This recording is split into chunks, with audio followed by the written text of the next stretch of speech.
Ok. Gracias, paz y misericordia sea con todos ustedes, hermanos y hermanas en Cristo Jesús. Bienvenidos y bienvenidas a un nuevo estudio, a un nuevo apertura de estudio que estamos haciendo juntamente con mis hermanos acá. Y quiero darles la bienvenida a cada uno de ustedes, ¿no? Se ha empezado a proyectar este estudio ya con antelación de varios meses que han sido días de estudio, días de preparación de material y mayormente ha sido por amor y también para edificar a cada uno de ustedes que nos siguen y que tal vez están viendo los videos directa o indirectamente también. Quiero agradecer al Señor por darnos la oportunidad de poder enseñar su palabra, de poder predicar su palabra, de poder preparar a otros. Y me da mucho gusto que me están escribiendo y dicen, hermano, ya estamos enseñando a otros. Y eso es una alegría porque este ministerio se ha levantado para eso, para que nos podamos ayudar. Recuerden que la palabra dice que el trabajo es mucho, pero los obreros son pocos, y eso es una realidad en la antigua generación, en la iglesia primitiva, como lo ha sido también hoy. Está faltando siervos y está faltando siervas que se levanten y puedan proclamar y predicar el evangelio de una manera correcta. Entonces, para eso es importante la preparación, el estudio, ¿no?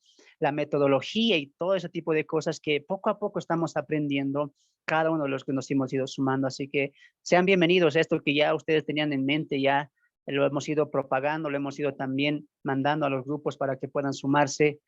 Panorama y síntesis del Antiguo Testamento. Pues bienvenidos a este hermoso estudio. Quien les habla, mi nombre es Fernando y sean bienvenidos a este nuevo estudio. Vamos a arrancar con la lección número 1.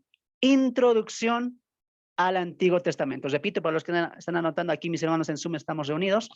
Introducción al Antiguo Testamento.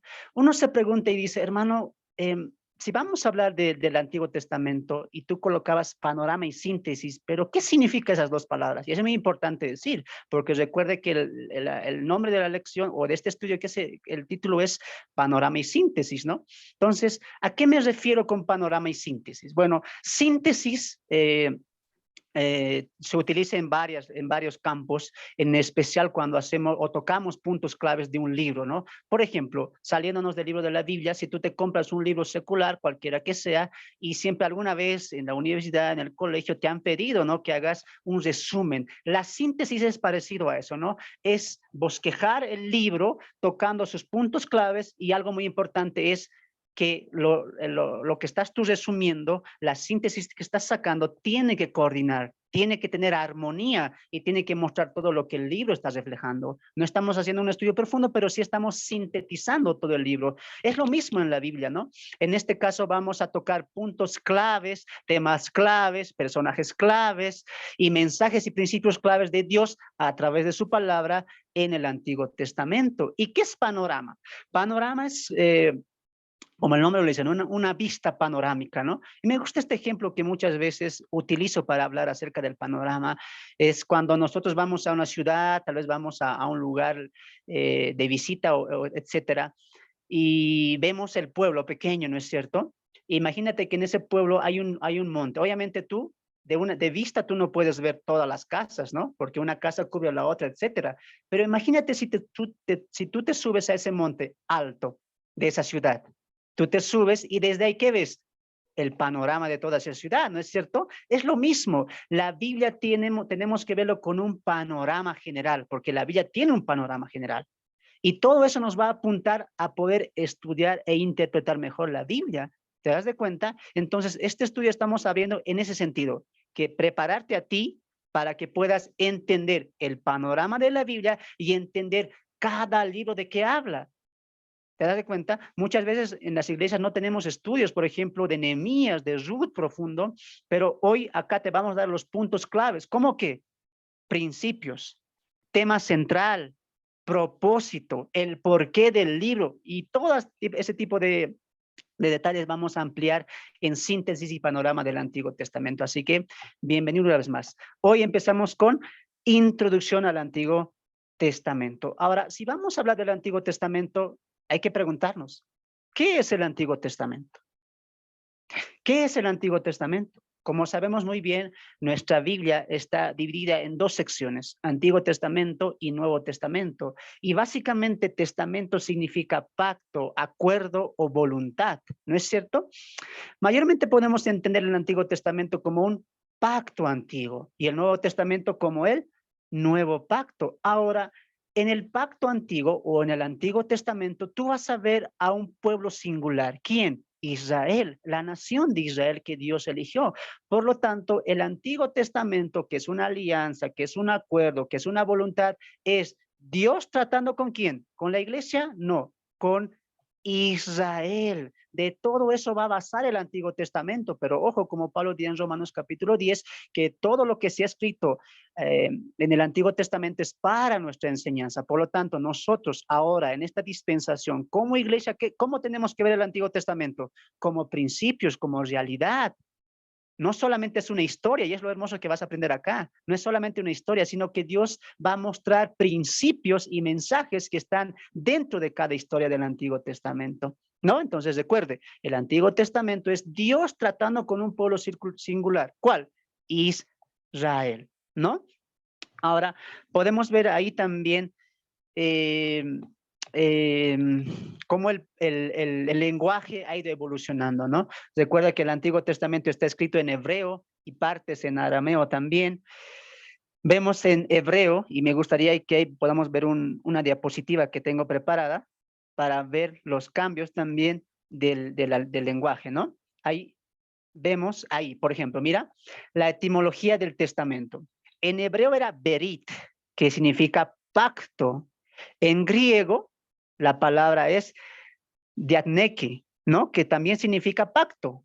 Y recuerden que la primera Biblia fue traducida al latín, es testamentum, que ya es también pacto o testamento, ¿no?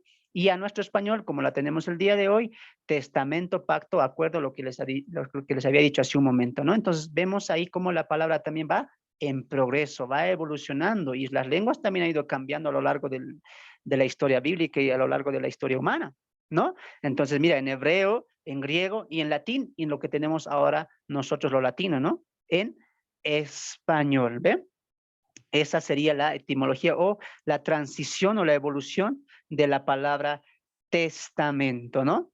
Vamos a ver también en esta lección 6 puntos importantes. Habíamos visto la primera, que es ¿qué es el Antiguo Testamento? Vamos a entrar al segundo punto, que es ¿qué relación hay entre el Antiguo y el Nuevo Testamento? Hoy en día se ha levantado una ola que tal vez llamamos como una ola fijada, mentada solamente en el Nuevo Testamento. Tristemente hay personas, congregaciones y líderes que dicen, no, el Antiguo Testamento ha quedado obsoleto, no es necesario estudiarlo, no es necesario verlo. Es más, muchas personas dicen que solamente son cuentos, solamente son historias bonitas, pero eso no es la verdad. Recuerde que la Biblia en principio es teológica, ¿no? Desde el Génesis hasta el Apocalipsis, la Biblia es teología. ¿Y qué es teología? Que nos va a enseñar de Dios. ¿Qué cosas enseña la Biblia de Dios? 3 cosas. ¿Cuáles son?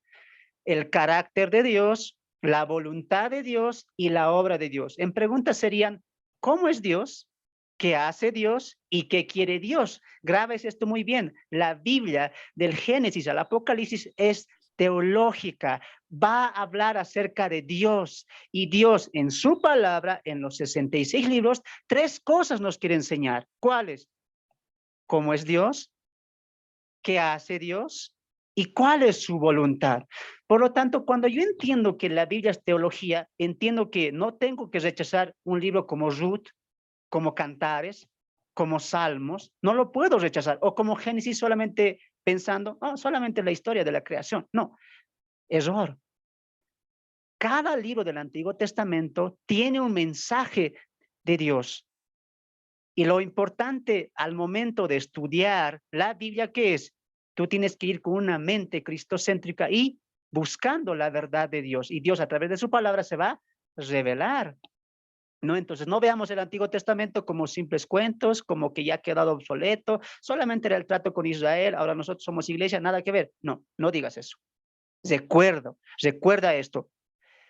El cumplimiento del Nuevo Testamento tiene por simiente, tiene por semilla el Antiguo Testamento. Tú no vas a poder entender a cabalidad, en plenitud, en perfección el Nuevo Testamento sin que entiendas el Antiguo Testamento.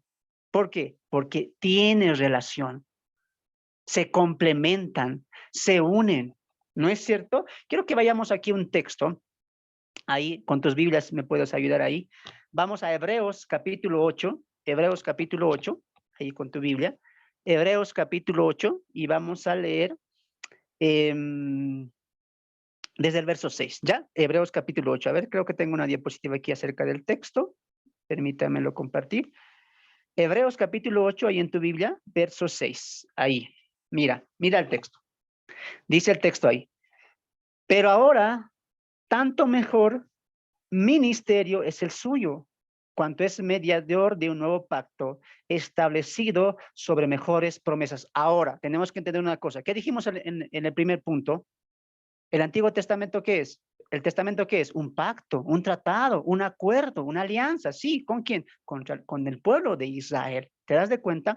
Ahora, mira cómo se conecta esto, porque tú lo vas a poder entender mejor esto en el Nuevo Testamento. Y el autor a los Hebreos como que nos da un vistazo a la relación que tiene el Antiguo y el Nuevo Testamento. Recuerda, Antiguo y también Nuevo Pacto, ¿no? ¿Y qué dice en el Hebreos 8? Ahí vamos con calma. Pero ahora, hablando en el Nuevo Testamento, el autor a los Hebreos, ¿qué dice?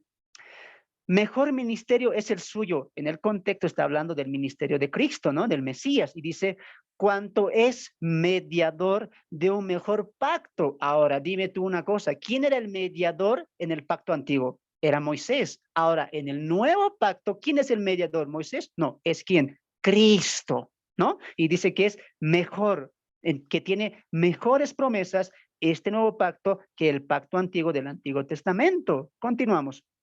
7. Porque si aquel primero hubiera sido sin defecto, ciertamente no se hubiera procurado lugar para el segundo. Ahora, subraya la palabra ahí, sin defecto, ¿no? El autor a los Hebreos está diciendo que el pacto antiguo era defectuoso. Y el apóstol Pablo, hablando del pacto antiguo, dice que en el Romanos capítulo 7, que el pacto no es malo porque Dios lo da. La ley antigua, la ley de mosaica no es mala, porque Dios la da. Entonces Dios no da cosas defectuosas, Dios no da cosas imperfectas. Entonces, ¿por qué el autor a los Hebreos dice que el pacto antiguo es defectuoso? No lo dice por el pacto en sí, sino lo dice por las personas, por los judíos, porque el problema no era el pacto, el problema eran sus corazones, sus tercos corazones, que aunque tenían la ley de Dios, que aunque tenían los mandamientos de Dios, que tenían la oportunidad de una manera en tablas, en la ley, para poder acercarse y tener comunión con el Dios de Israel, por la dureza de su corazón, muchos volvieron atrás y no cumplieron el pacto de Dios con Israel en el monte Sinaí. Entonces, ¿por qué era defectuoso? ¿Por el pacto en sí? No. ¿Por qué? Por el pueblo, por la dureza y el corazón incrédulo del pueblo.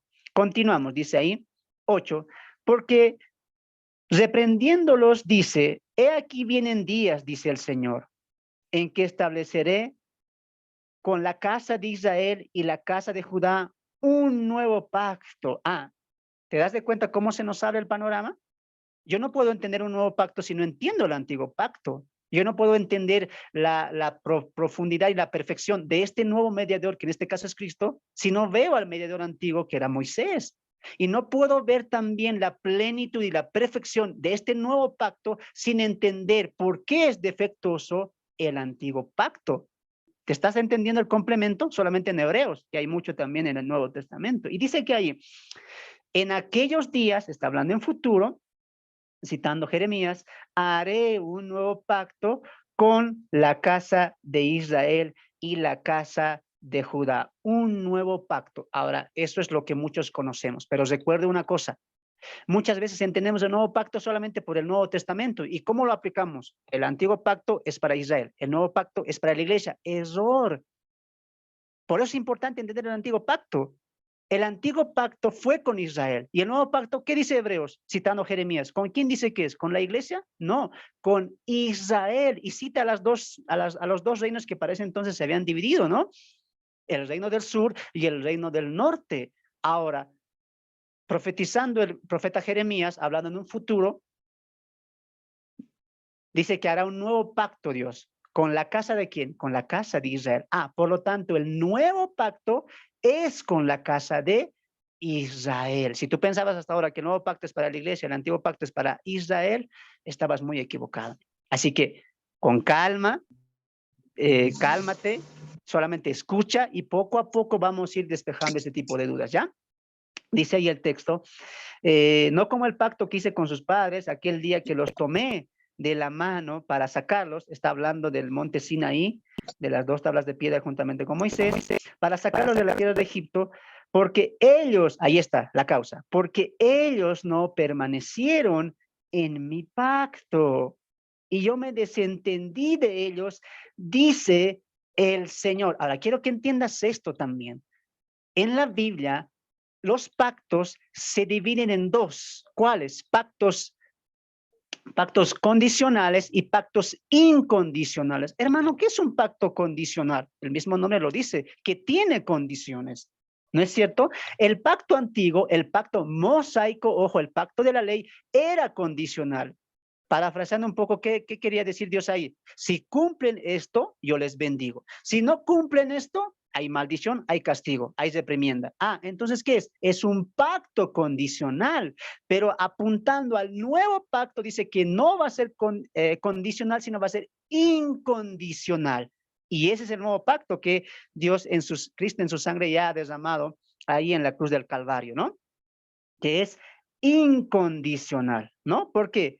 Porque la ley antigua o el pacto antiguo, ¿en quién descansaba? En las obras de la nación de Israel. Lo dice el apóstol Pablo en Romanos capítulo 10, verso 5, no citando a Moisés. El que haga estas cosas vivirá por ella, mas el que no hiciera estas cosas será traído a juicio, dice el texto Romanos 10, verso 5. ¿Te das de cuenta? Era condicional, porque lo había dejado ¿en quién? En las obras del pueblo.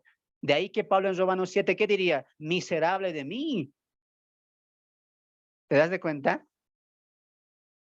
Y el pacto nuevo, el nuevo pacto que Dios hace, ¿qué es? Es incondicional. No tiene condición. Por eso es que la salvación es por gracia a través de la fe en Cristo Jesús. ¿Te das de cuenta de los 2 pactos cómo hacen su diferencia? Dice el texto ahí, el verso 10, por lo cual este es el pacto, siempre subraye ahí los tiempos. Haré tiempo futuro con la casa de Israel después que los deje eh, ahí, dice, ¿no? En aquellos días, dice el Señor, pondré mi ley en la mente de ellos y pondré su corazón, las escribiré y seré a ellos por Dios y ellos me serán por pueblo. Capta esto en tu mente.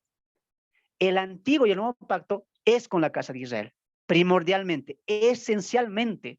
Ahora, si el nuevo pacto se hubiera completado de una manera plena, completa, perfecta, el autor a los hebreos no hubiera dicho aún en tiempo futuro, haré, porque todavía el nuevo pacto no está completo, no está en plenitud. ¿Por qué? Porque es con la casa de Israel, es con los judíos, es con las 2 casas que para ese entonces estaban divididos, reino del sur y reino del norte. Ahora tú dime, ¿cómo está la situación de Israel? Está totalmente endurecida, como diría Pablo en Romanos capítulo 11. ¿Te das de cuenta? Pero ¿qué dice Dios? En un futuro haré, y note la palabra ahí, en aquellos días. Cuando tú leas días en la Biblia y cuando esté apuntando a algo futuro, tú tienes que encajarlo ahí con las 70 semanas del profeta Daniel. Recuerda que la iglesia es un paréntesis entre la semana 69 y la semana 70. Ahora, ¿cuándo se está cumpliendo el nuevo pacto en plenitud con los judíos? Porque el texto que dice, colocaré mis leyes en su corazón y nadie más tendrá que enseñar porque todos me conocerán, todos sabrán de mí, dice el Señor. ¿Cuándo va a pasar eso? ¿Está pasando ahora? No. Por lo tanto, ¿cuándo va a pasar? ¿Cuándo se está cumpliendo esto? A la final de la última semana del profeta Daniel, capítulo 9, en la última semana, Dios va a volver a tratar con el pueblo de Israel para purificarlos. Y como dice Romanos capítulo 11, verso 36 para adelante, toda Israel será salva después que se cumpla el cumplimiento del tiempo de los gentiles. Grábate eso muy bien.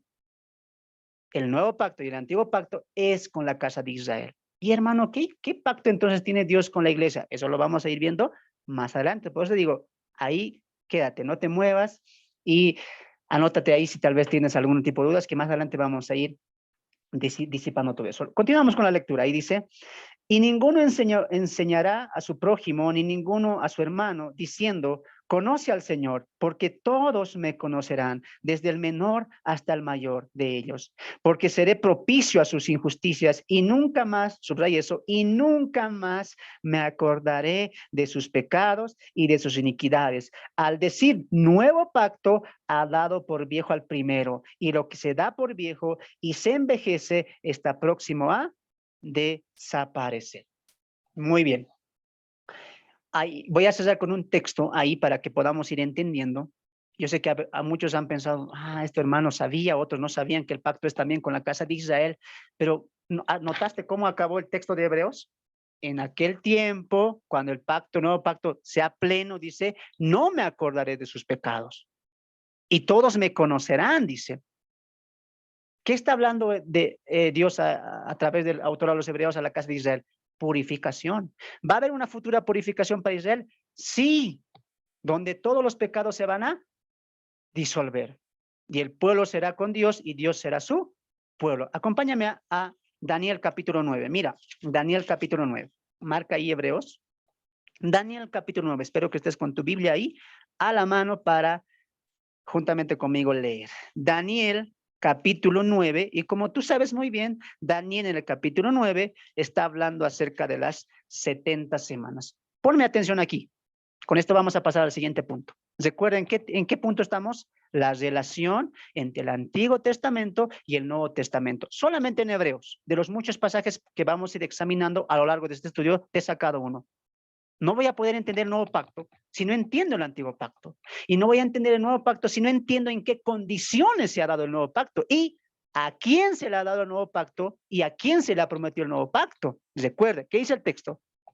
Con Israel y con Judá, es decir, con la casa de Israel, ¿no? Ahora, quiero entrar en contexto antes de leer el texto clave de Daniel capítulo 9. Recuerda que Daniel está orando para volver del exilio, se estaban cumpliendo ya los 70 años del profeta Jeremías, que había profetizado que el pueblo iba a estar exiliado, y revisando el libro del rollo de Jeremías, dice Daniel que ora al Señor, pide perdón por sus pecados de él y del pueblo, aunque él se incluye, y Dios le dice, yo no te voy a mostrar solamente lo que va a pasar los 70 años, yo te voy a mostrar 70 veces eso, ¿no? Lo que va a pasar con el pueblo de Israel. Ahora recuerda, si tú lees el contexto de Daniel capítulo 9, ¿qué está pidiendo Daniel? ¿Qué está orando?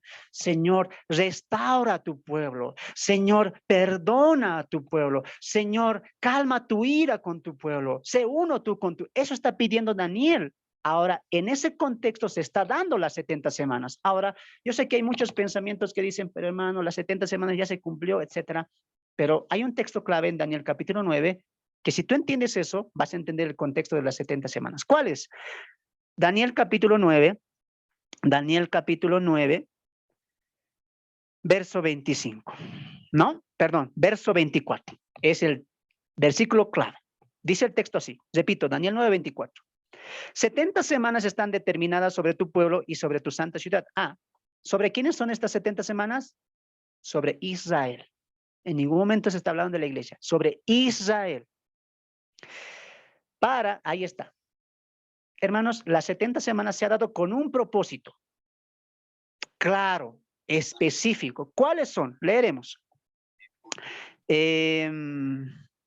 Para terminar la prevaricación, para poner fin al pecado, para expiar la iniquidad, para traer la justicia, para traer la justicia perdurable y sellar la visión y la profecía y ungir al santo de los santos. Ya tú por razón, por conocimiento, te preguntas, a ver, si se ha cumplido las 70 semanas y acaso se ha quitado el pecado de la nación de Israel, se ha ungido al santo de los santos, ha terminado la prevaricación, ¿por qué Israel sigue siendo sometida por otras naciones? Entonces no se ha cumplido las 70 semanas.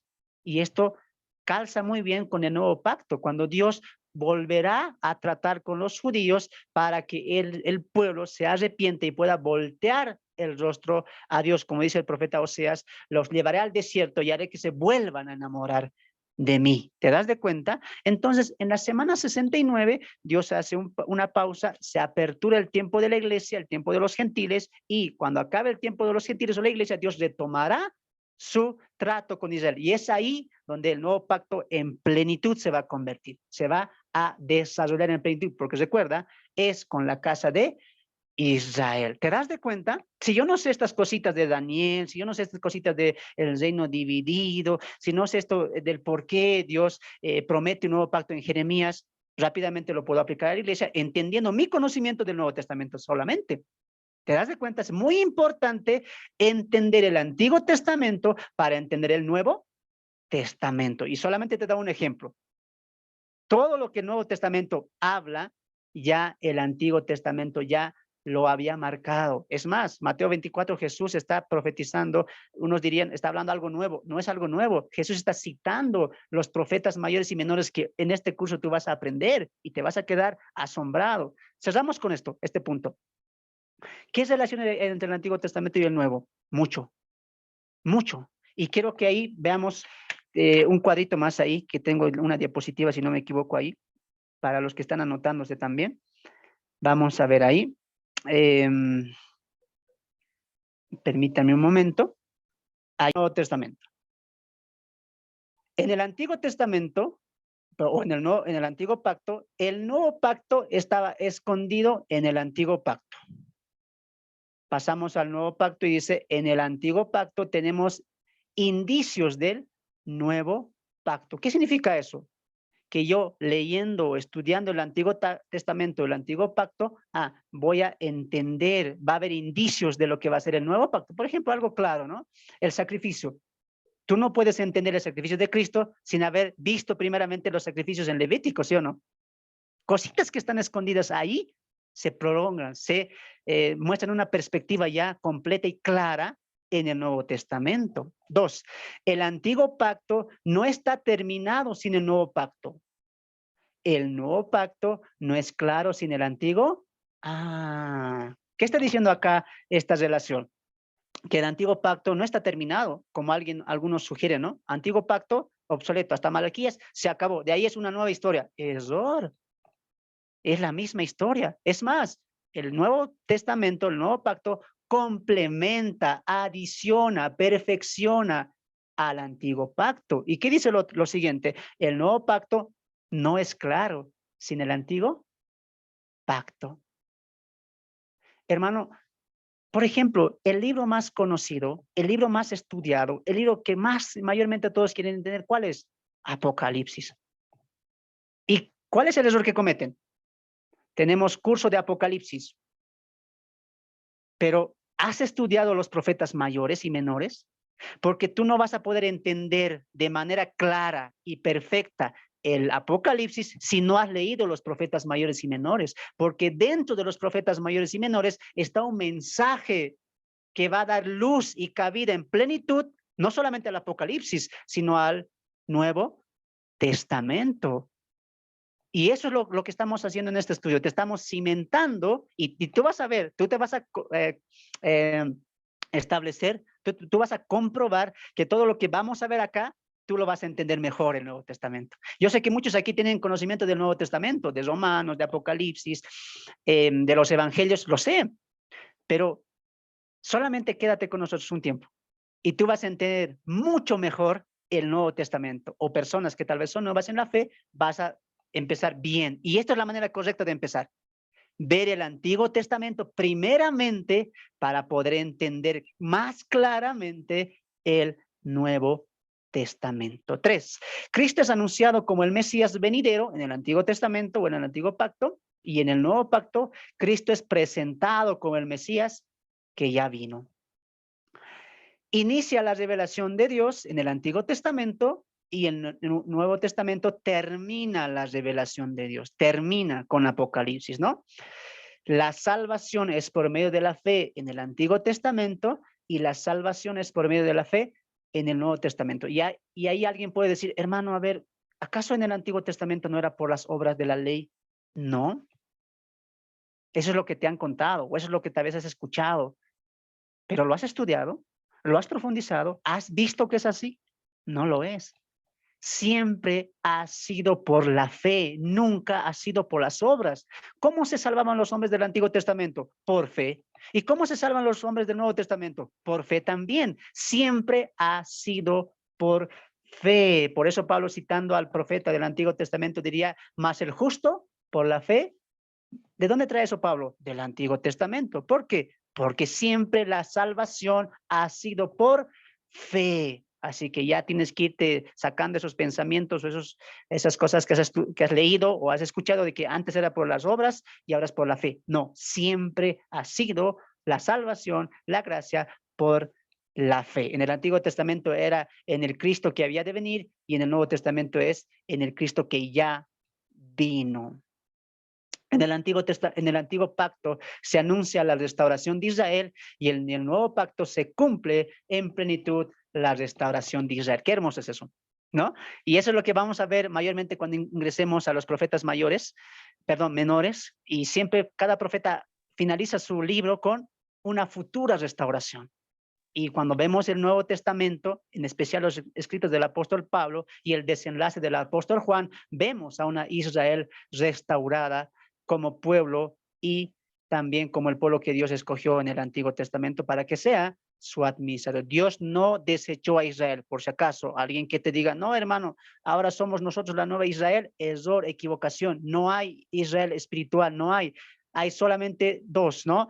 Israel y la iglesia, los dos pueblos con los que Dios trabaja. Israel es el pueblo terrenal de Dios y la iglesia es el pueblo espiritual de Dios. No mezclemos las cosas, ¿no? Que Israel ahora se ha vuelto la iglesia porque Dios desechó a Israel. No, no hay tal cosa en la Biblia. Dios promete en el Antiguo Testamento una futura restauración y en el Nuevo Testamento se está cumpliendo todo eso después que Dios va a volver el trato con la casa de Israel. Pero recuerde una vez más, esto solamente es la introducción. Por eso grábese, anótese, porque todo esto vamos a estar desarrollando a lo largo de este estudio de panorama y síntesis del Antiguo Testamento, ¿no? Ahí, con eso finalizamos el punto número 2. Vamos a pasar, tenemos 6 puntos del día de hoy. Espero que hasta aquí estés aprendiendo, espero que ahí estés anotando. Vamos a pasar ahí al punto número 3, ¿ya? Al punto número 3. ¿Quién escribió el Antiguo Testamento? Oh, hermano, yo lo sé, es facilito, ya, muy bien. Yo sé que la mayoría lo sabemos, ¿no? Tal vez no la mayoría recordamos los nombres, pero podemos hoy aprender un poco de la cantidad, ¿ya? ¿Quién escribió el Antiguo Testamento?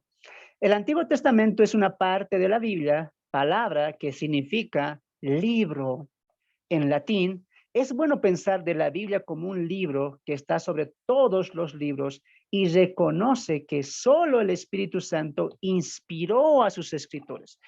Tú tienes que entender una cosa. Recuerda lo que dijimos al principio. Tú tienes que ver la Biblia como teología. Es teología. Va a hablar de Dios, va a tratar de Dios. Por lo tanto, si vamos a hablar de la escritura de la Biblia, yo tengo que ir primeramente al primer autor. ¿Quién es? Dios, el Espíritu Santo, ¿no? Que inspiró la Biblia. Por lo tanto, el autor divino, ¿quién es? El Espíritu Santo. Luego, ¿quiénes vienen? Los autores o los escritores que fueron inspirados por el Espíritu Santo, ¿no? Recordamos muchos casos, ¿no? Daniel, Moisés, Josué, etcétera, ¿no? Ahora, el Antiguo Testamento fue escrito por lo menos, ahí no estamos dando un aproximado, según los eruditos, por 30 diferentes autores, en un periodo de 1000 años aproximadamente, ¿no? Recuerda siempre eso, ¿no?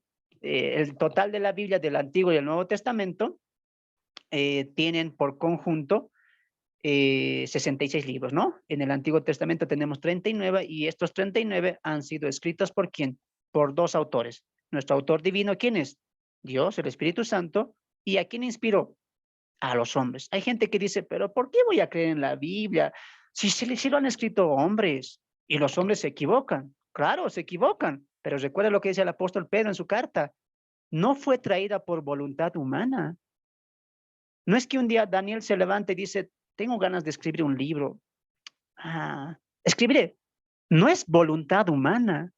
No es que Pablo dice, hoy tengo ganas de escribir y escribo ahí primera carta a los Corintios. No, no, no, no. Fue escrita por hombres, sí, pero fue voluntad de Dios. Y no solamente fue Dios quien colocó la voluntad, sino la inspiración, ¿no? Y hemos hablado mucho eso en los anteriores cursos, ¿no? Grábese muy bien eso. Claro que eran hombres, sin duda que sí, pero tampoco eran cualquiera hombres. ¿Qué dice el texto en Pedro? Santos hombres de Dios. ¿Y la palabra santo qué es? Apartados. Tampoco Dios escogió cualquier hombre ahí de la plaza que estaba recostado sin hacer nada, no. Eran hombres entregados a la obra, a la voluntad y también a la adoración de Dios. ¿Ya? Vamos a pasar al punto número 4.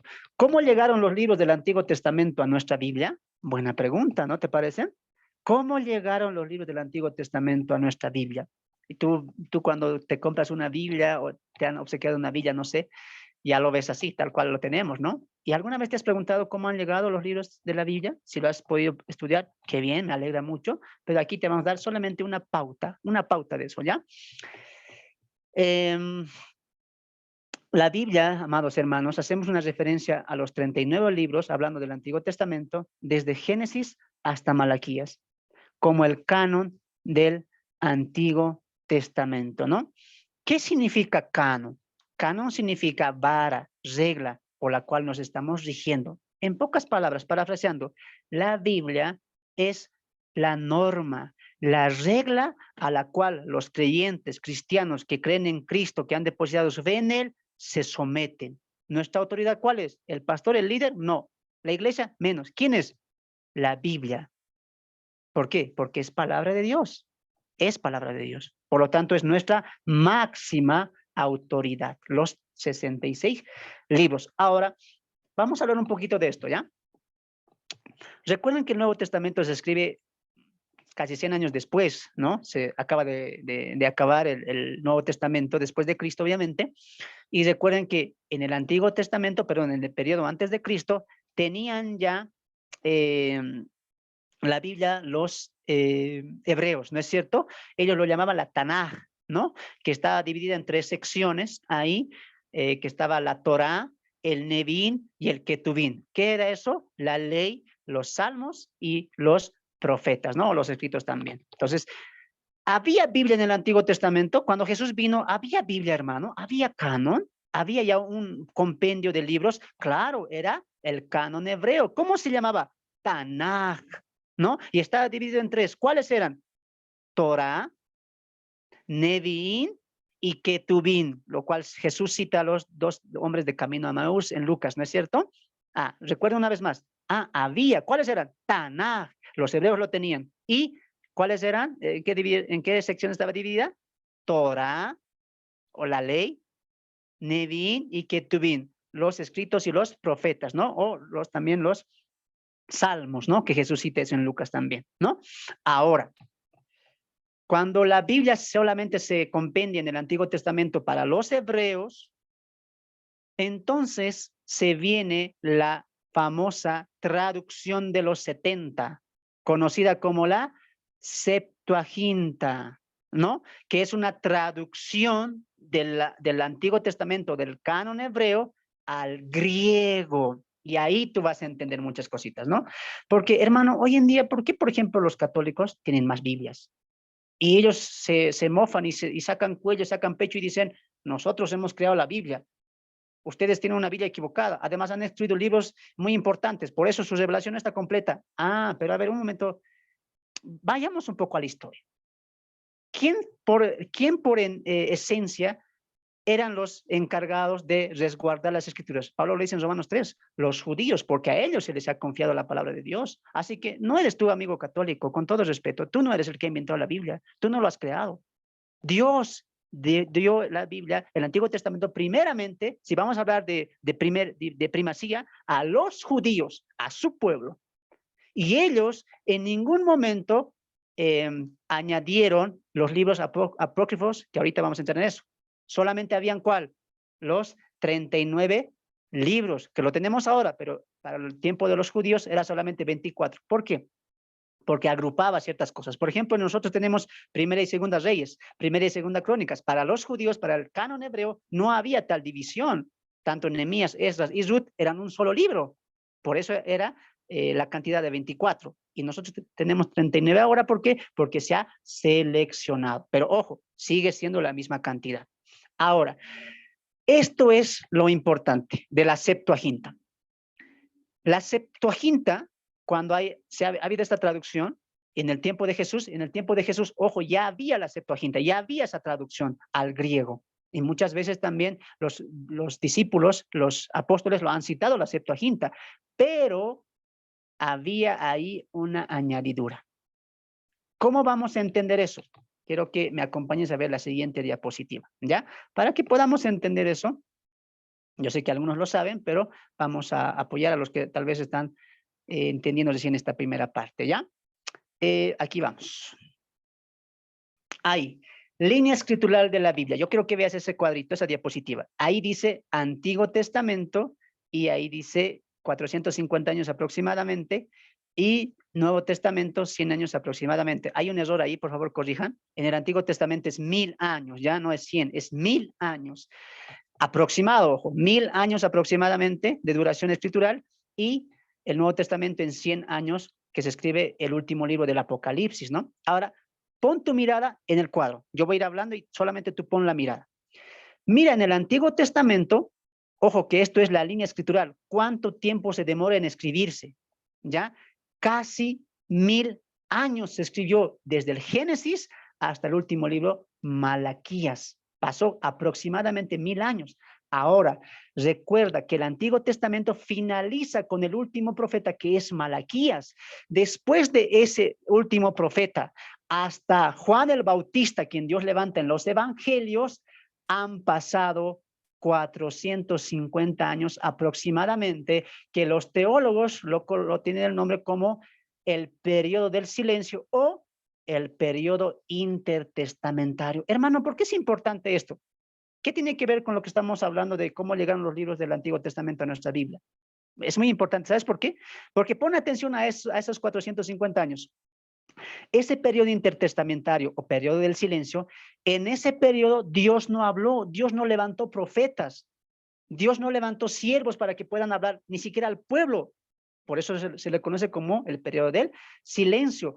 Pero eso no quiere decir que no había escritura.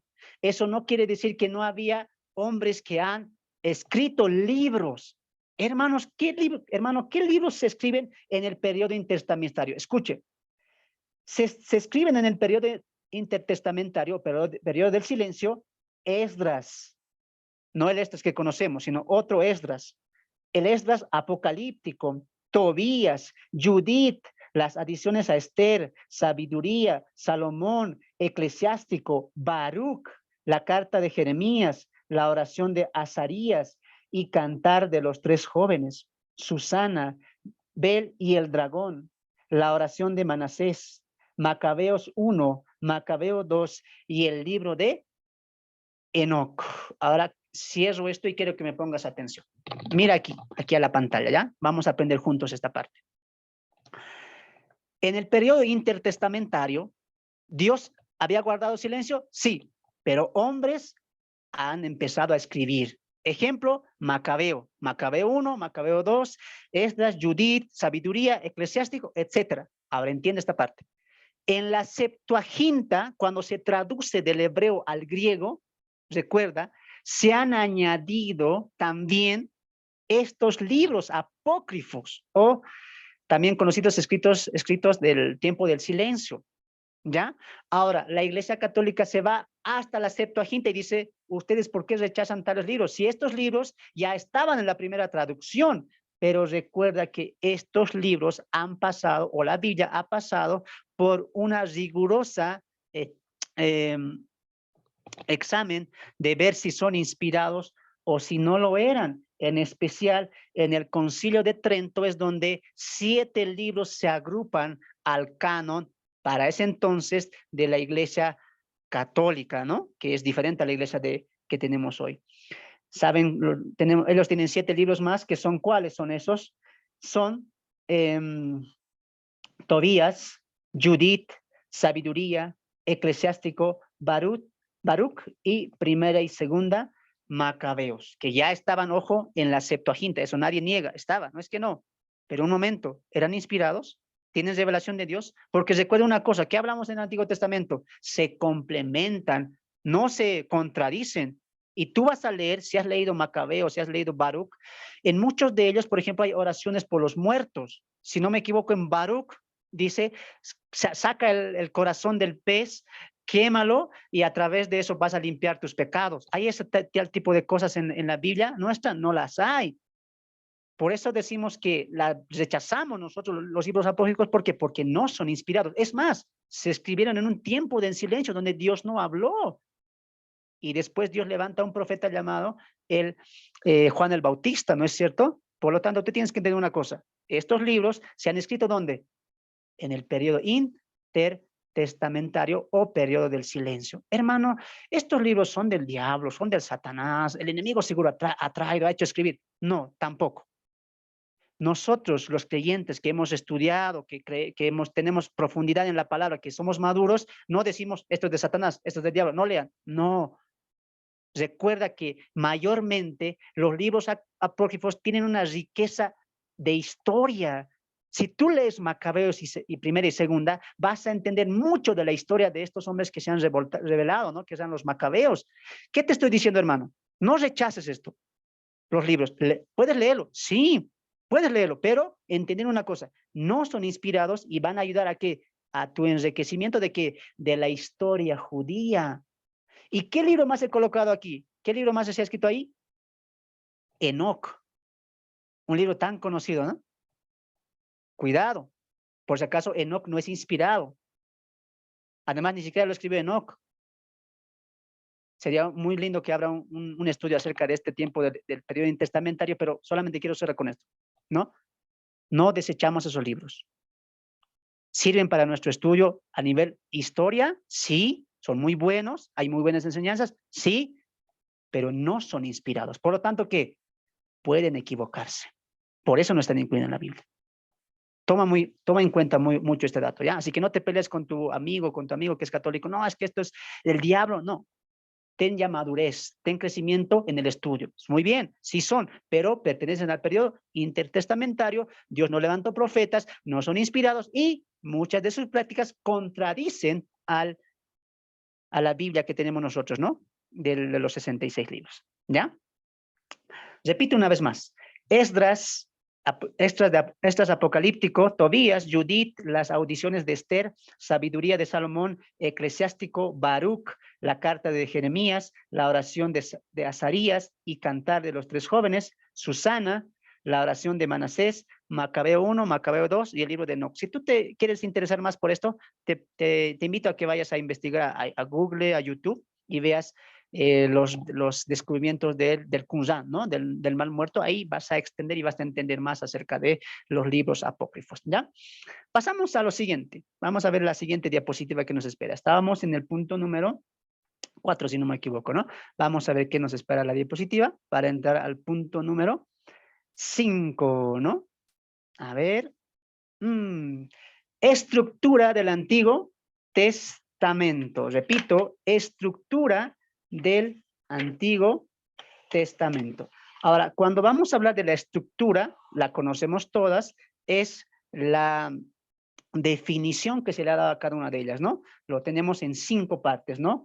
Es los libros de la ley, o para nosotros Pentateuco, los libros históricos, los libros proféticos y los libros poéticos. Tengo una diapositiva que me gustaría que tú veas, amado hermano, amada hermana, para hacer un poco más dinámico todo esto, ¿ya? Ahí está la división también que ya la tenemos. Ahí está, mira, bonita, en una casita está. Ahí, mira. División canónica y literaria del Antiguo Testamento, ¿no? Como tú puedes ver, es una casita. Y me encanta esto, ¿sabes por qué? Porque está colocando los libros de la ley como base, como zapata. Y eso es lo que quiero que entiendas ahora que vamos a ver el primer siglo de el Pentateuco.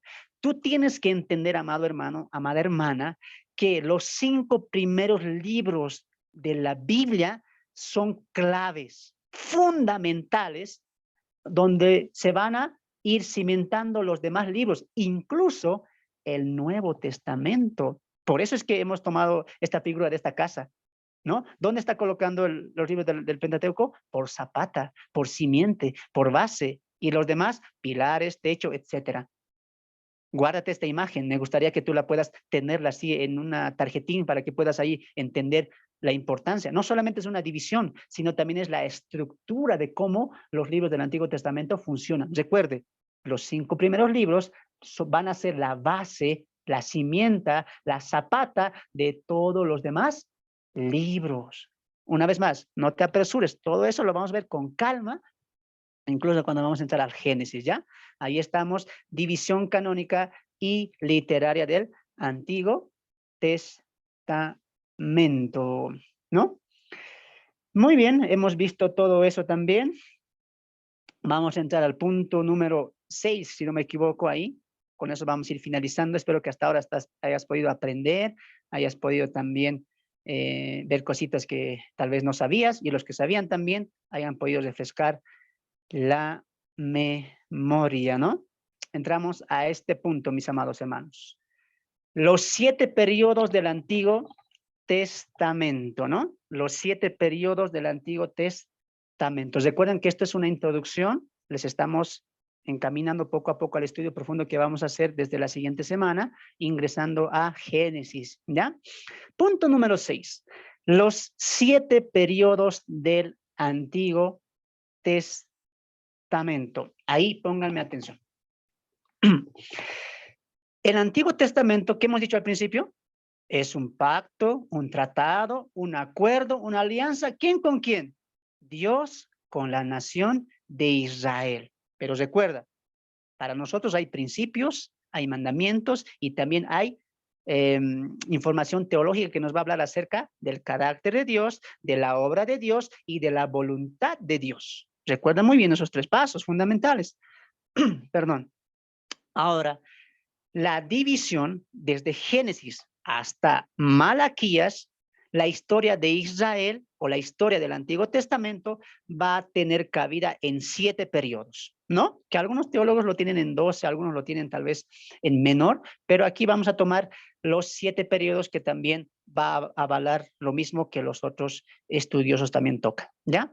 Recuerda, 7 periodos del Antiguo Testamento. Y ojo, que todo este curso, que todo este estudio del Antiguo Testamento se va a basar en estos 7 periodos. Vamos a ver periodo tras periodo, hasta llegar al 7º, y con eso, si Dios así lo quiere, concluimos este estudio, ¿no? Pero recuerde que en esta primera etapa solamente vamos a ver el Pentateuco, nada más, ¿ya? Vamos ahí a la primera. Anótense, hermanos, anótense ahí con lapicito ahí. Lápiz y cuaderno, ¿ya? Recuerden que estamos los 7 periodos del Antiguo Testamento. ¿Y cuál es el primer periodo? Ahí lo vamos a ver, ¿ya? Primer periodo, origen. Ahí tengo una diapositiva. Miren la diapositiva ahí. Origen. Pongan atención ahí, ¿ya? ¿Qué libro va a dar cabida a este primer periodo? Génesis, solamente un libro, Génesis. Ahora, aquí pónganme atención, ¿ya? Porque esto va a abrir lo que se viene la siguiente semana. Génesis tiene dos divisiones, porque recuerda que Génesis está hablando del comienzo, del origen, de la creación. Sí, pero recuerde una vez más, tú ya sabes que esta va a tratar primeramente a la nación de Israel, la historia de la nación de Israel. Pero lo hermoso de Dios a dar esto a Moisés es que le lleva más allá a la creación. Es decir, que Dios no solamente le va a hablar por boca de Moisés el inicio de la creación o el inicio o los comienzos, orígenes de la nación de Israel, sino que Dios va a ir más allá, va a ir al origen y comienzos de la humanidad. Por eso, Génesis se divide en 2, en universal, en el origen universal y en el origen de Israel. Del capítulo 1 al capítulo 11 se nos va a hablar del universo, ¿no? Del ser humano, de la caída, de la dispersión, del cambio de lenguas, etcétera. Y desde el capítulo 12, desde el llamamiento de Abraham hasta el capítulo 50, que es la historia de José, todo va a tratar acerca de Israel. ¿Cómo se conoce este periodo? El origen de qué? De lo universal y de la nación de Israel. ¿Ya? Ojo que estamos empezando con este periodo la siguiente semana. Vamos a ver el periodo número 2. Periodo número 2. ¿Cuál creen que son? Yo sé que algunos ya se lo saben. Periodo número 2. La caída, perdón, la caída, ahí me equivoco. Ahí está el periodo, la salida, perdón, la salida. Ya estoy leyendo mal. La salida, periodo número 2, la salida. ¿Qué libros van a complementar a este periodo? Éxodo, Levítico, Números y Deuteronomio. Anote, anote, hermano. Éxodo, Levítico, Número y Deuteronomio, ¿no? Ahí complementa los 5 libros escritos por él siervo Moisés, ¿no? ¿Y de qué va a tratar esto, hermanos? Creo que el título lo dice, ¿no? La salida. ¿Recuerda cómo acaba el Génesis? Con Israel en tierras egiptas, ¿no? Cuando Josué muere, les pide a sus hermanos que cuando se cumpla el tiempo, Dios hará volver a su pueblo a la tierra prometida y que puedan llevar sus huesos cuando eso pase, ¿no es cierto? Esas cositas vamos a ver en Génesis. Así acaba el Génesis. ¿Y cómo empieza el Éxodo? ¿No? Con el faraón que no conocía a José, se levanta, hay las matanzas y también empieza con el llamamiento de Moisés. ¿Para qué? Para dar cabida que a la salida. ¿Qué salida? De Israel, estando en tierras egipcias, perdón, rumbo a Canaán, la tierra prometida. Y todo ese trayecto nos va a reflejar los 4 libros, Éxodo, Levítico, Números y Deuteronomio. Hermanos, va a estar imperdible. Vamos a ver libro por libro de manera sintética, panorámica, así que está hermoso todo lo que se viene de aquí en adelante, ¿no? Periodo número 3, a ver, ¿quién adivina? ¿Quién se la sabe? Periodo número 3. ¿Qué hemos visto hasta ahora? Periodo número 1, origen. Periodo número 2, la salida, ¿no es cierto? Y periodo número 3, la conquista. ¿Qué libro va a situarse en este periodo? Solamente uno, Josué, ¿no? Josué. Creo que esto es claro, ¿no? Entonces, porque Josué lidera la conquista hacia la tierra prometida después de la muerte de Moisés. Son 2 hombres los que conducen, encabezando obviamente Josué y Caleb, ¿no? Quienes son los 2 únicos hombres que entrarían a la tierra prometida después del castigo y la reprimienda que Dios da a la nación de Israel por su incredulidad y les deja vagando 40 años en el desierto. Y vas a entender también todo eso, ¿no? ¿Por qué 40 años? ¿Cuál fue el motivo? ¿Qué pasó en esos 40 años? ¿Cuál fue el propósito? ¿Cómo Josué empieza la conquista? O sea, imperdible, hermano. Lo que se viene es imperdible, ¿ya? Periodo número 3, la conquista. Vamos al periodo número 4. Espero que estés anotando, espero que estés, los más inteligentes ya han sacado, ¿no? Una captura ahí, ¿no? Son vivos también, pues, algunos hermanos, ¿no? Vamos al punto número 4, periodo número 4. La teocracia, ¿no? Es el compendio de libros jueces, perdón, Ruth y Samuel, ¿no? Jueces, Ruth y Samuel, la teocracia. Ahora, aquí quiero que me pongas atención. Vamos a hablar un poquito de preámbulo acerca de esto. ¿Cómo acaba Josué? ¿Te acuerdas? ¿Se acuerdan los que han leído? Sí, hermano, yo sé, con la muerte de Josué. Ah, claro, pues, hermano, pero a nivel de enseñanza, ¿cómo acaba? A nivel de la historia de Israel, ¿cómo acaba? Aún faltaba territorio por conquistar, ¿se acuerdan? Ya Josué muere, vuelve a hablar al pueblo de Israel, recalcándoles la ley de Moisés, etcétera. Y tras la muerte de Josué, el pueblo, como siempre, ¿no? Vuelve otra vez a la infidelidad, a la incredulidad, al rechazo hacia las cosas de Dios, y Dios levanta el primer juez, ¿no?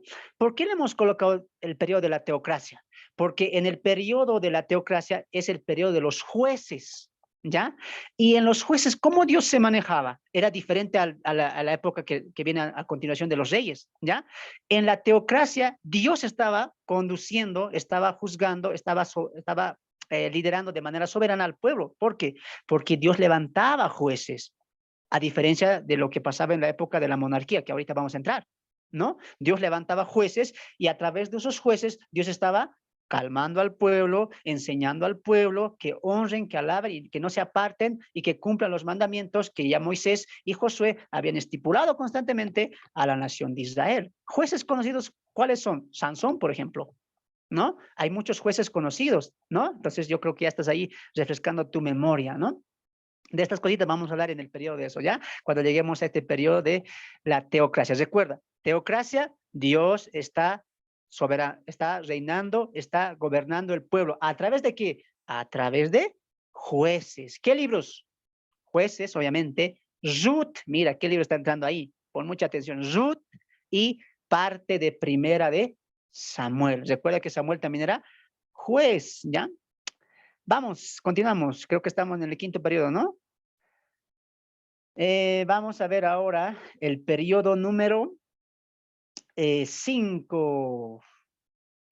La monarquía, repito, la monarquía, periodo número 5. ¿Qué libros compenden este periodo? Anote, anote, hermano. Segunda Samuel, Primera y Segunda Reyes, Primera y Segunda de Crónicas, Jonás, Nahum, Habacuc, Sofonías, los libros poéticos, Oseas, Abdías, Joel, Amós, perdón, Isaías y Miqueas. Yo sé, para los que están anotando, vamos a tener misericordia, ya vamos a repetir. La monarquía, segunda Samuel, primera y segunda Reyes, primera y segunda de Crónicas, Jonás, Nahum, Habacuc, Sofonías, los libros poéticos, Oseas, Abdías, Joel y Amós, juntamente con Isaías y Miqueas.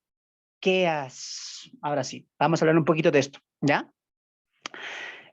Se llama la época de la monarquía porque están gobernando ¿quiénes? Ya los jueces han pasado. Recuerda la historia de Samuel cuando el pueblo le dice, a ver Samuel, estamos cansados de ti, que traes cosas malas nada más, queremos un rey. Y todas las naciones tienen rey. Nosotros también queremos un rey. Somos una nación grande, somos el pueblo de Dios, dice, ¿no?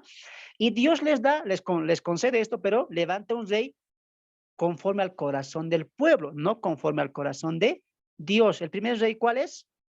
Saúl, ¿no es cierto?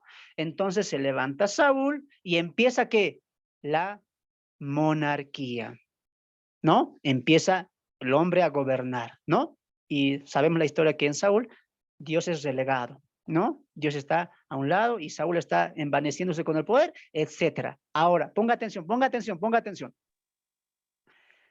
Israel tuvo 3 reyes cuando la nación se había mantenido unida, ¿no es cierto? Saúl, David y Salomón. Tras la muerte de Salomón y cuando hereda el reino su hijo, la nación o el pueblo de Israel se divide en 2, ¿no? Reino del sur y reino del norte. Atienda, atienda, amado hermano, atienda, amado hermano. Se divide en 2. Reino del sur y reino del norte. El reino del sur, ¿cómo se llama? Judá. Y el reino del norte, Israel. En el reino del sur, perdón, solamente tenía 2 tribus. ¿Cuáles eran? Judá y Benjamín. Y en el restante, 10 tribus que se habían alejado. ¿Por qué se han alejado? Lo vamos a ver cuando entremos a la etapa de la monarquía. Así que te animo a que puedas estar con nosotros. Ahora, tú te has dado cuenta que cuando he dado lectura a los libros, había ahí profetas, Oseas, Amós. Escucha lo que te voy a decir. Cuando tú entiendas los periodos y el propósito y la primera audiencia a la que se está escribiendo ese profeta, wow, tu conocimiento va a cambiar. Por ejemplo, Amós. Amós. ¿Sabías tú que para qué reino se está levantando? Porque va a haber profetas que se van a levantar para el reino del sur y para el reino del norte, todos con un propósito. Cuando entremos a la etapa de la monarquía, tú vas a entender Joel, Amós, Jonás, wow, de diferente manera, porque te vamos a enseñar el propósito, primeros lectores, primeros receptores de la palabra, el por qué se levanta y quiénes eran estos profetas y a qué reinos se están levantando y con qué mensaje. Así que está imperdible todo esto, ¿ya? Estamos situando cada profeta en su línea del tiempo, hablando en relación a la historia de Israel. Continuamos. Vamos a ver, creo que ya nos toca el último periodo, creo que es el 6, ¿no? Vamos a ver. Periodo número 6, periodo número 6. Anote, anote ahí, le estoy viendo, tengo camaritas ahí en sus cuartos, por si acaso, no estoy viendo que estén anotando. Periodo número 6, el exilio, el exilio. ¿Qué libros compenden estos? Jeremías, Lamentaciones, Daniel y Ezequiel. Repito, Jeremías, Lamentaciones. Lamentaciones, aunque es un libro poético considerado, pero se le coloca a la par de un libro profético por su, su contexto y también su conexión con el profeta Jeremías, ¿no? Daniel y Ezequiel. Periodo 6, el exilio, Jeremías, Lamentaciones, Daniel y Ezequiel. Ahora, ponga atención a lo que voy a decir. Ponga atención. Cuando el reino del sur y el reino del norte se separa, el reino del norte es el más perverso, es el que más se alía con naciones paganas, se casa con mujeres paganas, etcétera, ¿ya? Y el reino del sur es donde aún mantiene la fidelidad, por así decirlo, a Dios, ¿no? Y se levantan profetas para los dos reinos, ¿ya? Ahora, Dios al final, las dos naciones caen en la incredulidad, las dos naciones caen volteándose el rostro a Dios y siendo un corazón de duro servicio. Primeramente caería el reino del sur a manos de Babilonia, encabezado por el rey Nabucodonosor, y 100 años después está cayendo el reino del norte, el reino de Israel, a mano de los asirios. Repito, el reino de Judá cae, el reino de Israel del norte cae primero por los asirios y después de 100 años cae el reino del sur, ¿no? Con Nabucodonosor que destruye el primer templo. ¿Cómo acaba la historia? La nación de Israel, perdón, la nación judía, el reino del sur de Judá, va exiliada. ¿A dónde? A Babilonia. Y 100 años más antes, ¿quién se había ido exiliada? A lugares, a lugares cercanos de los asirios, el reino del norte. En sí, en conclusión, toda Israel ha llegado ¿a dónde? Al exilio, a la deportación y al castigo. Y se está cumpliendo la profecía, perdón, no profecía, se está cumpliendo el mandamiento legislado en la antigua ley, en el pacto mosaico, ¿no es cierto? Que si no hay obediencia, serán dispersados a todas las naciones, serán dispersados, ¿no? Entonces, ahí se acaba así la historia, ¿no? Exiliados. ¿Por cuánto tiempo, dijo Jeremías? 70 años. Y en esos 70 años se levantan 3 profetas. Jeremías, en el tiempo antes del exilio, empieza a profetizar para que no se arrepienten y no caigan en la deportación. Y en medio de la deportación del exilio se levanta Daniel y Ezequiel, que son claves, hermanos, claves para la restauración de Israel. Y vas a ver cómo se van a complementar Ezequiel y Daniel. Son libros preciosísimos, ¿ya? Vamos a la última etapa. Ya sé que están cansaditos ahí, ya quieren tomar sus agüitas, yo también. Vamos a acabar. La última etapa, ¿no? Periodo número 7. El retorno. El retorno. ¿Qué libros comprenden? Esdras, Nehemías, Ageo, Esther, Zacarías y Malaquías. Repite una vez más. Séptimo periodo, el retorno. Esdras, Nehemías, Ageo, Esther, Zacarías y Malaquías. ¿Hay una vez más? Muy bien, una vez más. Esdras, Nehemías, Ageo, Esther, Zacarías y Malaquías. Y así acaba el Antiguo Testamento con el último profeta Malaquías. Entonces, hermano, yo no sabía que Malaquías Dios le levantaba para el retorno. Recuerda una cosa, amado hermano, la Biblia no está en orden cronológico, ¿ya? Yo te he dado el orden ahorita, cronológico.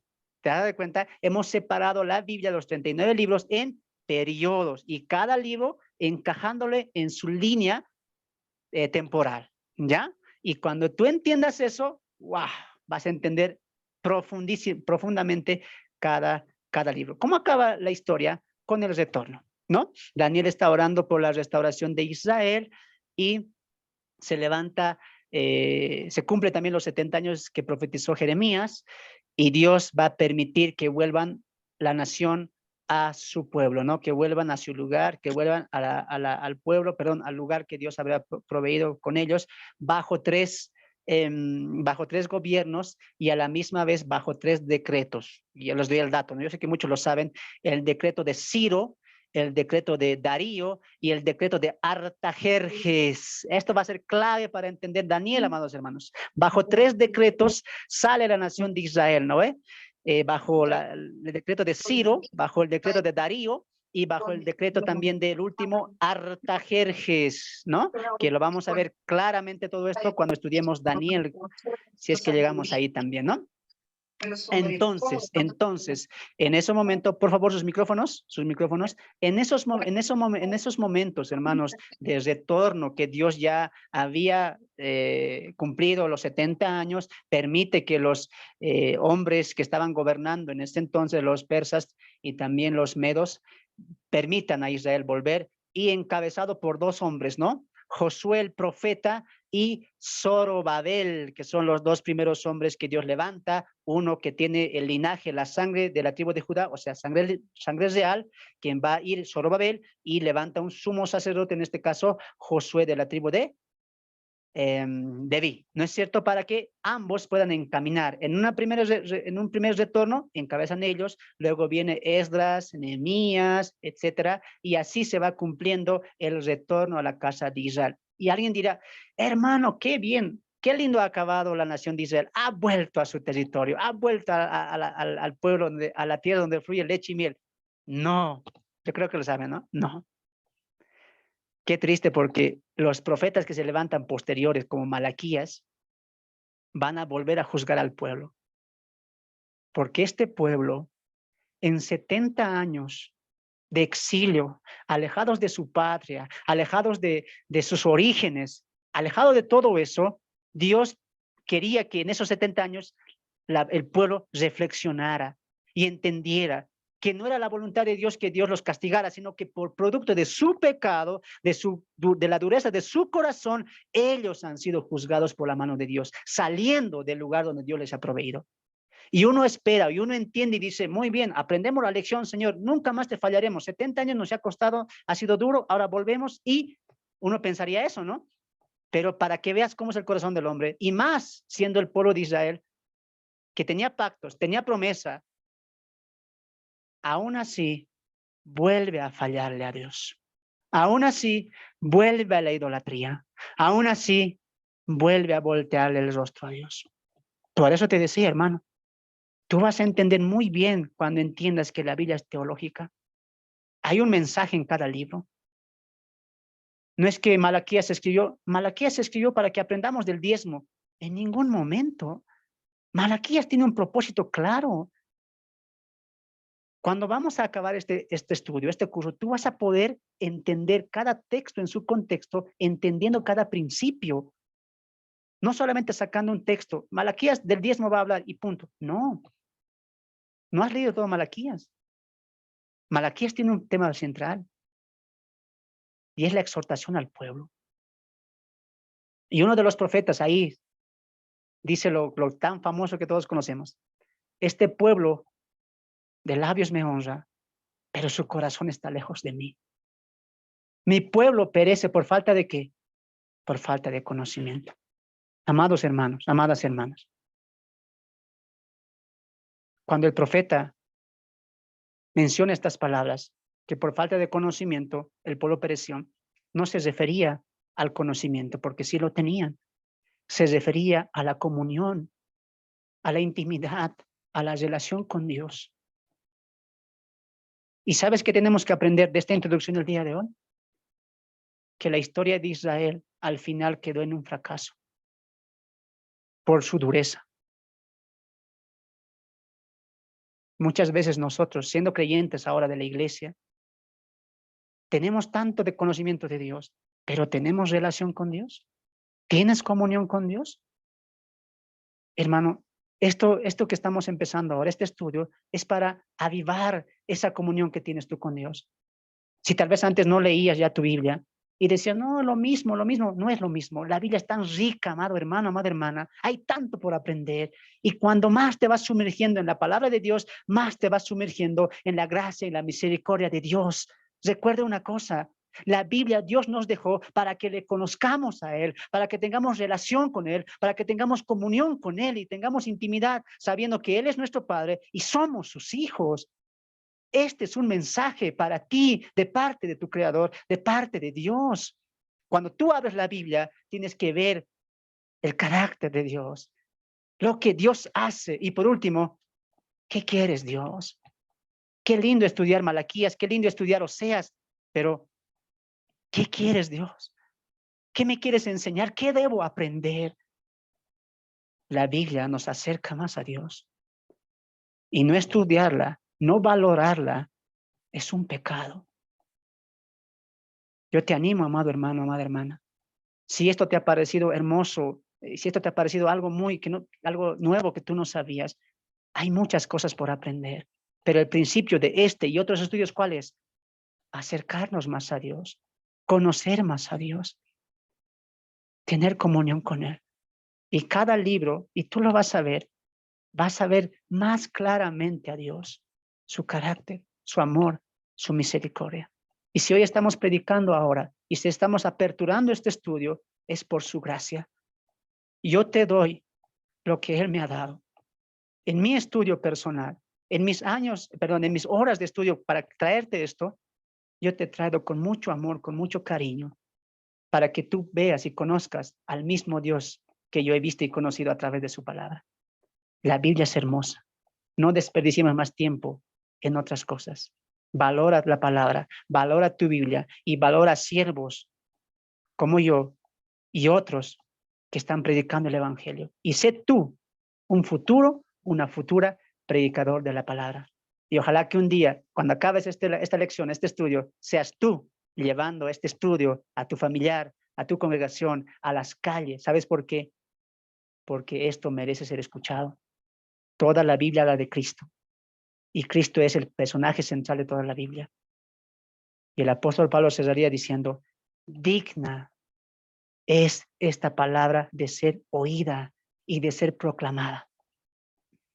Cristo es el camino, la verdad y la vida. Y aprender de Él tiene que ser nuestro anhelo, nuestra constancia. Y de aquí en adelante tú tienes que decir, el día viernes volvemos a estudiar. Y el día viernes, el día lunes, aprendiendo más de nuestro Señor.